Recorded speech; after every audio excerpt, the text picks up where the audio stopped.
It says live on Facebook. Does it? Because I Yeah. don't, it's not showing me that it's live. Okay, cool. See now, okay. Hello, everybody. I'm such a pro at this. See now, if I click like go, then we'll be in stereo. How does that work? I'm not sure. All right, well, we'll just pretend we know what we're doing. All right, so let me find Zoom. Oh, yes, the joys of technology. But you know what? If you don't ever try anything new, you never learn anything new. So That is true. I'm learning the whole thing of Zoom feeding to Facebook. At any rate, Marita with Harmonic Wholeness, author of Living with Grace.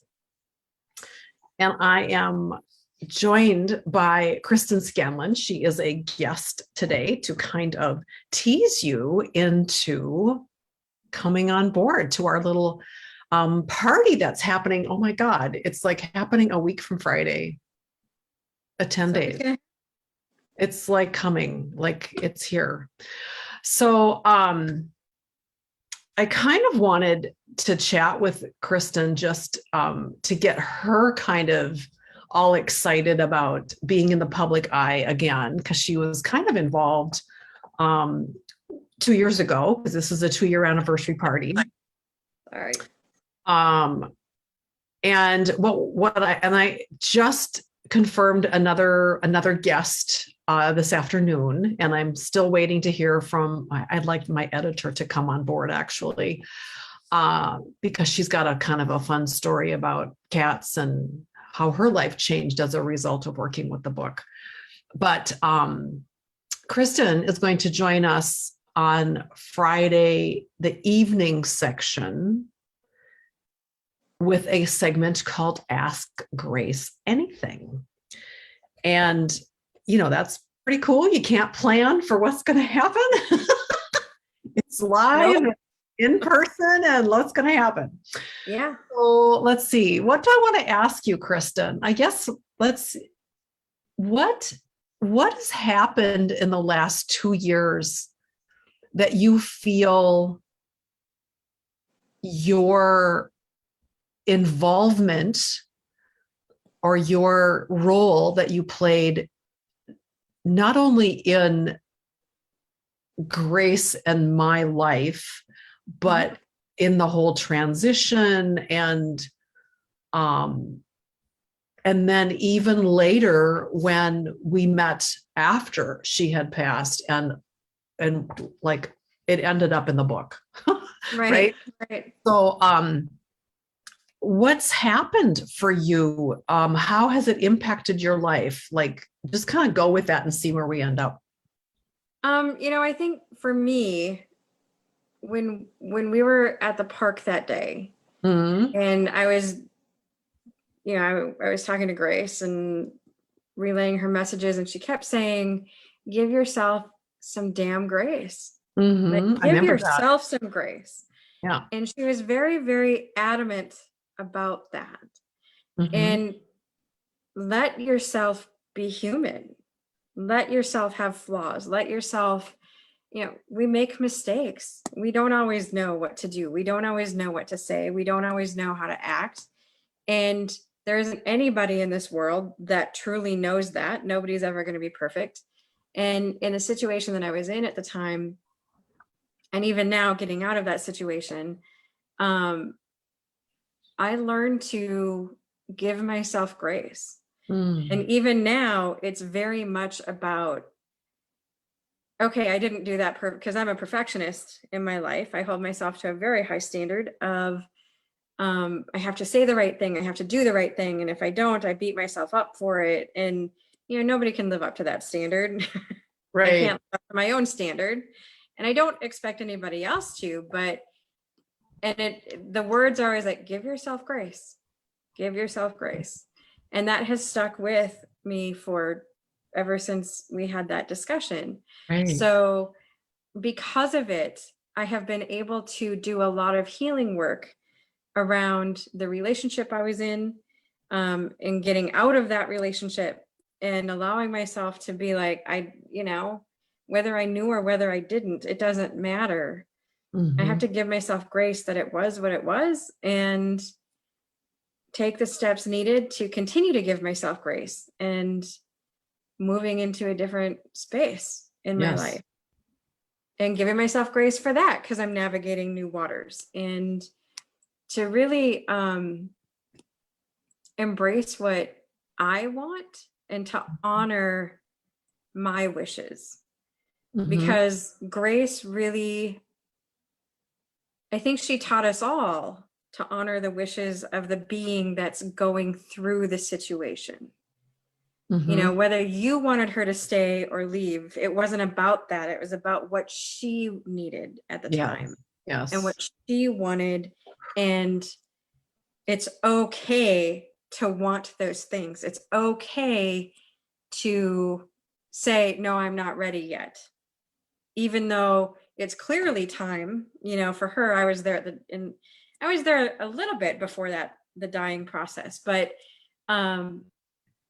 it didn't make sense to you or me, because here she is, we feel like she's suffering, but she's like, no, I'm not ready yet. And to go, I may be suffering, but this is where I need to be right now. And to give me grace to be in that space until I'm ready to say it's okay. And so also when what I've learned since is, when you're in the dying process and you're literally in and out of your body, and you're in and out of various dimensions, of course she wasn't suffering. She wasn't there. Right. But I didn't know that at the time. I was just like looking at this almost lifeless body, and it was just gut wrenching. And I remember being exhausted. And you said she wants another day, and I'm like, I don't have a flip another day in me. I don't have it in me. I don't have it. And as it was, I held it together. And then after that, I got really sick, because I just was on such high alert, and not more than 90 minutes of sleep at a time. It was very much hospice, with no relief. And so it's so fascinating how, I in the moment, I didn't even realize, of course, she's not suffering. She's not having much time in her body. But and when we look at things, even with humans, right, it looks, not to say that they aren't suffering or they aren't in pain, but it's not what we are perceiving it to be from our filter. It's how they are, and then in and out of that body. And not to say she wasn't in pain or she wasn't quote unquote suffering, but really, what is suffering? What is that to each person, to each being? That's different. Right. And you honored the dying process. Not many people can honor the dying. It's too uncomfortable for us to honor exactly, because we don't talk about it. No. So I can't remember, is that a David R. Hawkins? I'm not going to quote it, but I think it's from him. The premise, if you will, is that our suffering is from thinking it should be different than what it is. That makes sense. So she didn't think it needed to be different than what it was. No, and she was also going through a lot of, she calls them, because she's tapped in now, clearly she's here with us, right? She's like, you're going to talk about me, I'm going to be there. At the same time, she was having her own aha moments of that. We cut that short for animals because we do that humane thing. It drives me nuts now. We do the humane thing by euthanizing them because we don't want to see them suffer. Well, it's premature, right? It's like we make the decision, we meaning humanity makes the decision rather than, and I'm like, especially since this whole thing, it's like, have you hired an animal communicator? Can you give that animal a voice? Because maybe it's not quite time. Yes, that's the inevitable, right? But it's not quite time. And that's like one of the biggest takeaways that I got from working. And sometimes it is. Sometimes they are ready when when you're like, yep, I'm going to do it. Sometimes they are ready. And sometimes, but a lot of the times I have discovered they're not. They want more time. They have to go through their own aha moments and their own realizations, because they come back too, right? They may not want to come back and live another life and learn other lessons or whatever the case is. Yeah. Well, Grace said she didn't want to, right? She's like, no, I don't pick good bodies. Yeah. I don't pick good bodies. I don't want to come back. So she's more helpful on the other side. She's more helpful with helping you write the book. She found her home. She doesn't need to come back. Yeah. She found her final home. She found the love. She found the grace. She found the peace. She found a place where she could be fully herself and not have judgment placed on her. And you gave her that. So she doesn't need to come back. She doesn't need to try and find what that feels like anymore, because you gave it to her. That's so cool. Yeah. We weren't supposed to cry today, Marita. Well, I didn't know you were going to say that. Me either. This is what happens when you come on with Grace. Oh, so if I could ask Grace anything, it would be like, I would think that's news to me. I knew she wasn't coming back, but I also knew it was that she never picked good bodies, so she's kind of like calling it quits. But but for you to say, that she's kind of found her final resting place, she's found her home. She's literally nourished her way home. That life that I gave her, literally, she nourished her way home, which is so cool. That's like so exciting.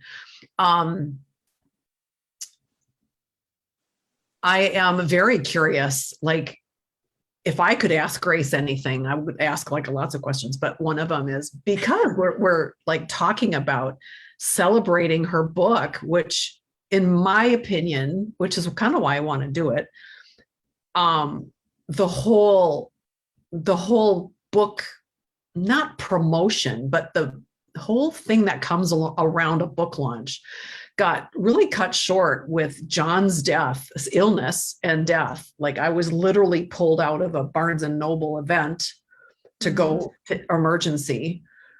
And then that, and then 3 weeks, whatever, from his very fast death and then COVID lockdown. So everything got canceled. And I finally had the courage to, I didn't want to know for sure, but I called my event coordinator at Barnes and Noble here locally, and he doesn't work there. And of course, like, events, are you kidding? Why would they keep somebody, So, now I got to start all over with a new relationship and things like that. But I digress. What does Grace want me or us to bring into this celebration that perhaps I have not yet heard, downloaded, considered? How does she feel about the party? Oh, she loves it. She wants more joy brought into it. It's about, there's so much joy in having grace. That, because when you give grace for yourself, for others, it opens up a whole new energy line, and there's so much freedom in that. And celebrate that freedom, celebrate grace. That's not to say that gives you free reign to do whatever you want. But there's freedom in saying, hey, I'm okay being me, and I'm okay with it. It takes the pressure off, it takes the weight off your shoulders, and this is just how it's going to be right now. Instead of over analyzing and she still shows me the balloons. I don't know if you're supposed to get balloons behind you when you go live or what. Oh, But that's interesting. she wants bright colored, pink balloons. Like I see the pearly, bright pink, rosy. Well, I type. did on the registration page. I have there's a balloon behind. There are balloons behind the actual Right. form. Right. And why aren't they behind you on the wall? Because Yeah, no, I get it, but she's like, okay, you little snot, and she laughs, because there's joy in that. It's fun to joke around. It's not all, she's not all serious all the time. She's, she likes to poke fun a little bit, and she loves like the relationship between Chloe and Aria, right? They kind of poke at each other sometimes. Yeah, they do. So like I said, I think I told you, sometimes I don't know if they're fighting or playing, Playing. Most of the time they're playing. If it's fighting, it's like sibling rivalry kind of a thing. Oh, But okay. she just laughs at them because who knew that her two girls were going to be. Yeah, I have to remind them they're litter mates. When it gets really a little bit much. Girls. Yeah. Be nice to your sister. Yeah. Yeah. And I can kind of hear Aria like, a what? And Chloe's like, okay. Right. So. Yeah, she's really in the last month. Zoe has not even month, 3 weeks. If I sit in this one, it's just fascinating. If I sit in one particular chair, she'll jump up on the arm and kind of look at my lap like, do I want to go on the lap? And then she'll go, no. And then she's up behind me, she'll go up on the top of the chair. If I lay on the floor, because I lay on the floor when my back hurts or whatever, then she's right here. Mm-hmm. So it's just so fascinating. And then at certain other chairs, Aria, like if I'm in a certain chair, then Aria's all over me. Yeah, they've kind of negotiated which one they get. Like you both could actually be here, but not according to them. Oh dear. Well, okay. So about it, Zoe is her mother's daughter, so she's also learning that. Well, what's so fascinating is that Zoe isn't even her kitten, right? She's the surrogate. Yeah. There's so many times when I call her Grace. She's got the same like elongated physique, and she's got this grace about her. It's like, whoa. And she's a lot of love. She's what? A lot of sweetness and love, a lot of heart. She's a lot of heart. Yeah, she's just this really precious. Yeah, and she purrs, and that's like, oh my gosh, there's so much I can talk about Zoe.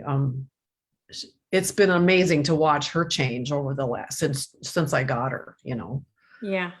Yep, so. I remember that first night. I do too.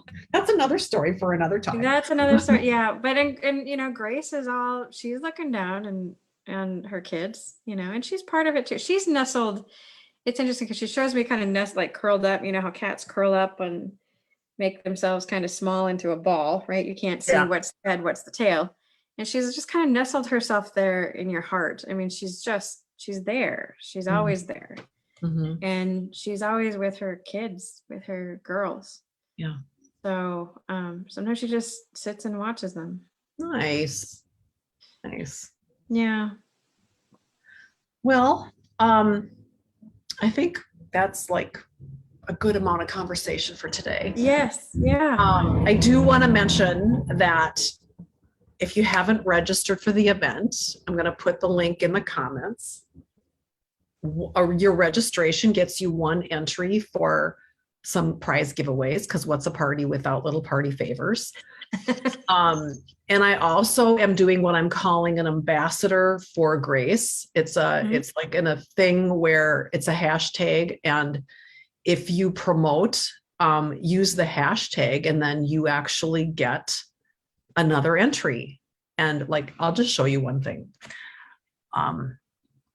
I bought I mean, I have lots of cool things that I'm considering, but I bought these the other day.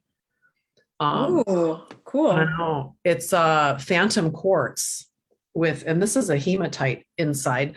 But if you think about what this represents, it's like this new crystal is growing inside. And that's really like even what you mentioned about Grace nourishing her way home.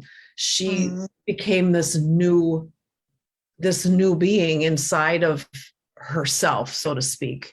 And I think for me, this is like the visual representation of transformation. When you're looking at it, it's so cool. It's so cool. So look for the link in the comments. And I'm excited. I'm excited for what's going to happen on the 29th. And thank you for coming to chat today. And of course we went longer than we always do that because it's just so much fun. Yeah. It's just so much fun. So I am going to end the Zoom, and then I think it ends the Facebook, and then you and I can still chat. Sure. Okay, bye everybody.